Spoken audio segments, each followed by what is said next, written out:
ഇന്നത്തെ ദിവസം ഒരിക്കലും മറക്കാൻ പറ്റില്ല. നല്ല ദിവസമായിരുന്നു. ഞാനും പൂവ്യം നെട്ടിയ ദിവസം.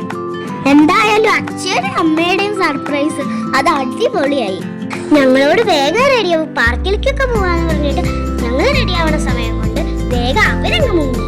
കുറെ നേരം കഴിഞ്ഞപ്പോ അച്ഛനും അമ്മേനൊന്നും കാണാനില്ല. അപ്പൻട്രാ ചേച്ചിമാര് വരുന്നു. ചേച്ചിമാര് വന്നപ്പോ ഞങ്ങളുടെ റൂമിൽ ഇരിപ്പായി. അച്ഛനും അമ്മേനെയും കാണാണ്ടായപ്പോ ചേച്ചിമാര് ഓരോരോ വിഷയങ്ങൾ ഞങ്ങളെ പറ്റിക്കായിരുന്നു. സത്യം പറഞ്ഞ അമ്മൂസ്, മാമൻ, അച്ഛ, അമ്മ, അച്ഛമ്മ അവരൊക്കെ ഞങ്ങൾക്ക് പിറന്നാളിനുള്ള സർപ്രൈസ് ഒരുക്കായിരുന്നു.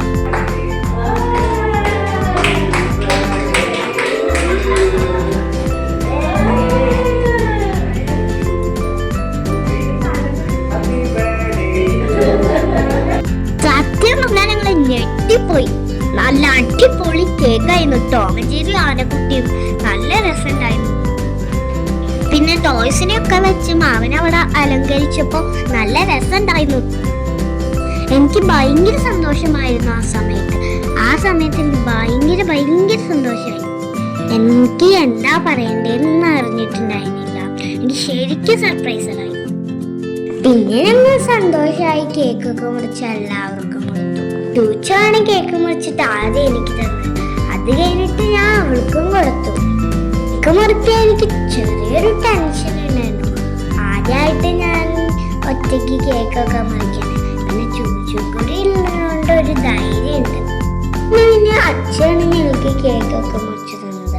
അത് കഴിഞ്ഞിട്ട് ഞങ്ങൾക്ക് അച്ഛയ്ക്കും കൊടുത്തു. ഇതിന് അമ്മയാണ് ഞങ്ങൾക്ക് കേക്ക് തന്നത്.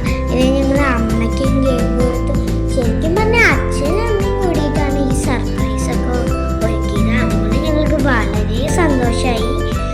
പിന്നെ കേക്കൊക്കെ മുറിച്ചിട്ടോ ചെറിയ പീസാക്കിയിട്ട് ചേച്ചിമാർക്കും കൊടുത്തു. ചേച്ചിമാർ ഞങ്ങൾക്ക് പിന്നെ അവിടെ ലഡുവും പിന്നെ ജ്യൂസൊക്കെ ഉണ്ടായിരുന്നു.